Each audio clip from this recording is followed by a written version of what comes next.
नेताजी जो यानी आप जो मुद्दा उठा रहे हैं, आप भी किसी लालच में आकर के मुद्दा उठा रहे हैं। आपके चैनल को, आपको और आपके जो चैनल के दर्शक हैं सबको धन्यवाद देना चाहेंगे, बधाई देना चाहेंगे कि आप एक छोटी सी बात को इतना उठाए। जो विपक्षी खेमा उसे उठाना चाहिए, उसे काम करना चाहिए, और हमेशा आप ही उठाते हैं उस मुद्दे पर। तो ये इसमें तो आपकी सरकार भी कटघरे में आ सकती है सर कि आपकी सरकार में बहुत सारी कमियां हैं, क्योंकि ऐसे करप्शन होते रहते हैं। कुछ अखबार वाले तो ये लिखते रहे कि जदयू के जिला अध्यक्ष पर होगी कानूनी कार्रवाई। लहरों से डरकर नौका पार नहीं होती, कोशिश करने वालों की हार नहीं होती। यह पक्ति आज चरितार्थ हो रहा है एक ऐसे घटना पर, जिस घटना के शुरुआत में ऐसा लग रहा था कि इस पर कोई कार्रवाई नहीं हो पाएगी, यह घटना, यह मुद्दा अपने अंजाम तक नहीं पहुंचेगा। लेकिन एक शख्स के कोशिश करने के बाद वह अंजाम तक दिख भी रहा है और उम्मीद भी है कि अपने फाइनल अंजाम तक पहुंचेगा भी। हम बात कर रहे हैं कि हम लोगों ने कुछ दिन पहले ही बात की थी कि किस तरीके से बक्सर में शराब धड़ल्ले से बेचा जा रहा है, और इसमें जिसके जिम्मा शराब को रोके जाने की जिम्मेदारी है, सबसे बड़ी जिम्मेदारी है, उसी शख्स के देख रेख में तस्करी हो रहा है, शराब का कारोबार हो रहा है। वह शख्स कोई और नहीं बल्कि बक्सर उत्पाद अधीक्षक दिलीप पाठक थे। और दिलीप पाठक को लेकर के जिस तरीके से कहा जा रहा था कि वह बक्सर में सिपाहियों के माध्यम से, तस्करों से मिली भगत के माध्यम से धड़ल्ले से शराब का तस्करी करवा रहे हैं और मोटा मुनाफा कमा रहे हैं। शुरू में इस बात पर कोई बिलीव नहीं कर रहा था, कोई विश्वास नहीं कर रहा था, लेकिन जब से जदयू के जिला अध्यक्ष अशोक कुमार यादव ने इस मुद्दे को उछाला है, इस पर बात करना शुरू किया और इस मुद्दे को लेकर के अलग अलग लेटर लिखना शुरू किया, तो आज लग रहा है कि यह मुद्दा, यह मामला अपने अंजाम तक पहुंचने वाला है। सबसे पहले सर स्वागत है आपका। हम लोग इसी जगह पे बैठ के आज करीब 2 सप्ताह पहले बात किए थे, और उस समय हम लोग इस संशय में थे कि पता नहीं इतना बड़ा आदमी है, उत्पाद विभाग में है, सबसे बड़े पोस्ट पे है और उसकी बड़ी अच्छी पकड़ है, तो शायद उस पर कोई कार्रवाई हो पाएगी, नहीं हो पाएगी। और इस बात को लेकर के हमने देखा कि ना कोई बड़े मीडिया सेंटर वाले, ना टेलीविजन वाले, ना अखबार वाले कोई इस मुद्दा को नहीं छुपा रहे थे। और उस समय यह भी कहा गया कि शायद नेताजी जो यानी आप जो मुद्दा उठा रहे हैं, आप भी किसी लालच में आकर के मुद्दा उठा रहे हैं। लेकिन आज तो मामला कुछ और दिख रहा है। वह शख्स शायद उस पर गिरफ्तारी की भी बात कही जा रही है। क्या कुछ हुआ उस केस में, क्या कैसे आपने इसकी शुरुआत करी और आज किस परिणाम पे है वो मामला? सबसे पहले तो हम आपके चैनल को, आपको और आपके जो चैनल के दर्शक हैं सबको धन्यवाद देना चाहेंगे, बधाई देना चाहेंगे कि आप एक छोटी सी बात को इतना उठाए आपके चैनल से। और कुछ ऐसे छोटे छोटे चैनल हैं, बड़े चैनल तो कोई सहयोग नहीं किया, सारे बड़े चैनल के लोग तो हमको लगा कि दिलीप पाठक के ही पक्ष में रहे। लेकिन चलिए, आपके जैसा कुछ यहाँ हैं जो न्याय दिलाने के पक्ष में या समाज सुधार के पक्ष में या सरकार के पक्ष में जो लोगों ने बात रखा, हम आप लोगों को बधाई देते हैं। और जो मामला चल रहा है इसमें हम जिला प्रशासन के एसपी साहब को, मुख्य रूप से एसपी साहब को, डीएसपी साहब को, थाना प्रभारी को, या इसमें जो काम करने वाले लोग हैं सबको बधाई देना चाहेंगे कि ईमानदारी के कारण, ये अगर इन लोग ईमानदार नहीं होते, कहीं से कमीशन खोर होते, तो हम समझते हैं कि परिणाम अंजाम तक नहीं पहुंचता। लेकिन एसपी साहब को हम बधाई देना चाहेंगे, डीएसपी साहब को भी बधाई देना चाहेंगे, जो इसमें काम कर रहे हैं सब लोग को बधाई देना चाहेंगे कि आपने नीतीश कुमार के लाज को रखा और एक तह के अंदर जो छुप करके रणनीतियाँ बनती थी, गलत होता था, सरकार का विरोध होता था, या सरकार के कामों का जो क्या कहा छेद किया जा रहा था, उस छेद को भरने में यहाँ के प्रशासन के लोग, एसपी, पुलिस प्रशासन के लोग जो लोग सहयोग किया है, हम उनको बधाई देना चाहते हैं। आप इस बात को जान रहे हैं कि जिस दिन हम इस घटना को जाने और घटना के बाद हमको लगा कि हम लोग 2016 में मानव श्रृंखला बना करके कसम खाए थे कि किसी भी परिस्थिति में हम लोग शराबबंदी लागू करा करके ही रहेंगे। इसके लिए सरकार ने घोषणा की, हम लोग सहयोग किए, लेकिन शराब के जो रक्षक थे वो शराब के भक्षक निकल गए। हमको ये लगा कि जो सरकार के रक्षक हैं, अगर इस तरह से सरकार का नाकामी करते रहेंगे या सरकार के नीति सिद्धांत में जो छेद करते रहेंगे, तो सरकार का मिशन कभी पूरा नहीं होगा। और हम जब जान गए तो हम ये जरूर प्रयास किए कि इस मिशन में हम लोग कैसे कामयाब हों और नीतीश कुमार के सपना कैसे साकार किया जाए, उसमें चाहे कितनी बड़ी मछली क्यों न हो, उस पर हाथ डालने का हम लोगों ने काम किया। हम बधाई देना चाहेंगे यहाँ के पत्रकार साथियों को कि दिलीप पाठक के द्वारा कितने लोगों को धमकाया गया। कुछ अखबार वाले तो ये लिखते रहे कि जदयू के जिला अध्यक्ष पर होगी कानूनी कार्रवाई। अखबार में कई को लोग छापे, लेकिन कुछ पत्रकारों को धमकी भी दिया गया कि अगर छापते हैं तो आपके ऊपर कार्रवाई की जाएगी विभाग की तरफ से। लेकिन मामला इस निर्णय तक पहुंचा कि आज गिरफ्तारी की धार तलवार उनके गर्दन तक लटकी हुई है, कभी भी गिरफ्तारी उनकी हो सकती है। और हम तो ये जानते हैं कि जिला प्रशासन के जो एसपी साहब हैं वो गिरफ्तारी के लिए टीम गठित किए हैं और कई जिला में छापेमारी चल रही है, कभी भी गिरफ्त में आ सकते हैं। और ये तय हो गया है, जो एसपी साहब का बयान आ रहा है उससे निर्णय हो गया है। हम लोग भी कुछ बात विचार ले रहे हैं, इसमें निर्णय आ गया है कि जब तक वो अपने हाजिर नहीं होंगे तब तक उसमें केस में बेल नहीं मिलेगा। और बहुत तरह की बात है। हम एक दिन ऐसे ही माननीय विभागीय मंत्री जी से भी संपर्क किया कि क्या होगा सर, सरकार की बदनामी हो रही है। उन्होंने कहा कि अशोक जी आप डटे रहिए, सरकार की बदनामी नहीं होगी और जल्द कुछ न कुछ कार्रवाई होगी और आपको 19 के बाद किसी दिन आपको सुपरिटेंडेंट दिया जाएगा। तो हम समझ रहे हैं कि सरकार अपने असर से लगी है।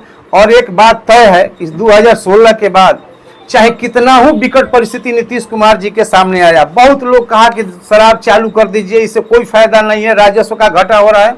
लेकिन नीतीश कुमार जी के दारू के मामले, शराब के मामले में जो नियत है, हम समझते हैं कि उस नियत पर खरा उतरेंगे। वैसे दर्शक जो शायद इस खबर को पहली बार देख रहे हैं उनको बता दें कि हम लोग 2 सप्ताह पहले करीब बात किए थे।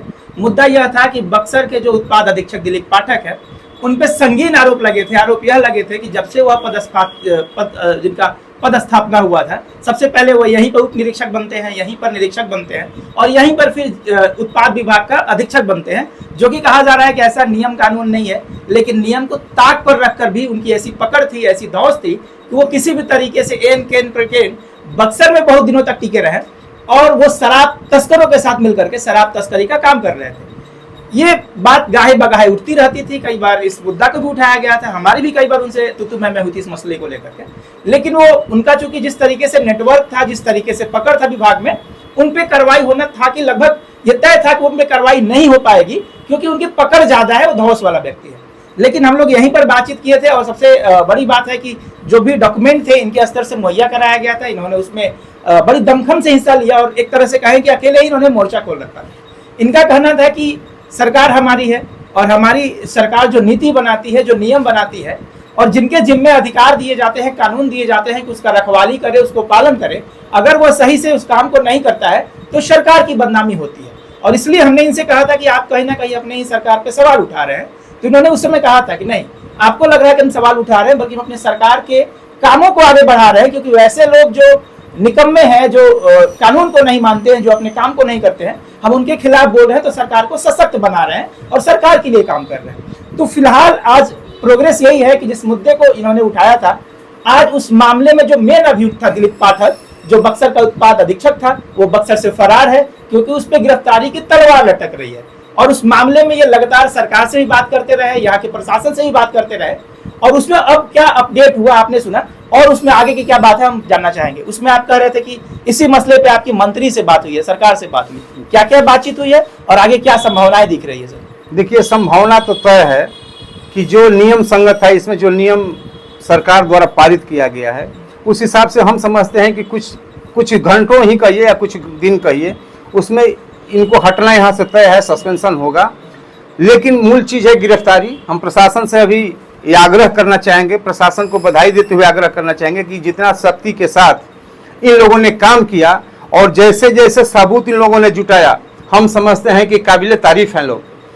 जैसा सबूत आया हो, सबूत के हिसाब से हम समझते हैं कि जो कानून सम्मत है वो कार्रवाई निश्चित होगी, इसको कोई नहीं रोक सकता है। एक नई बात जब खुल करके आती है तो उसमें एक बात कुछ आ जाता है।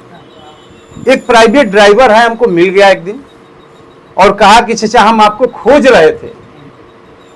जी, हम प्राइवेट ड्राइवर हैं, हमको जो महीना मिलता है गाड़ी वाला देता है, लेकिन दिलीप पाठक के द्वारा पोस्ट पर जिस दिन हमको ड्यूटी दिया जाता है 1000 रुपया रोज हमको रात में दिया जाता है। तो जो आप जोड़ लीजिए कि 1000 हमको प्राइवेट आदमी को दिया जाता है ड्राइवर को, तो वहाँ के सिपाही, वहाँ के दरोगा, वहाँ के सुपरिटेंडेंट, वहाँ के इंस्पेक्टर का क्या हाल होगा।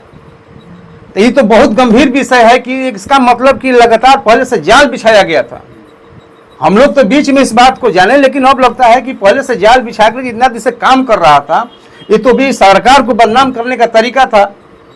तो हम सरकार से मांग करते हैं आपके चैनल के माध्यम से कि जो अकूक संपत्ति अर्जित किया है उस संपत्ति की जांच होनी चाहिए। माननीय मंत्री जी से भी हमने कहा है कि इसकी संपत्ति की जांच हो और ऐसे लोगों की संपत्ति जब्त करके स्कूल और कॉलेज खोल दिया जाए। तो कुल मिलाकर के प्रोग्रेस ये है कि जिस मामला को उठाया गया था वो मामला अपने अंजाम पे है।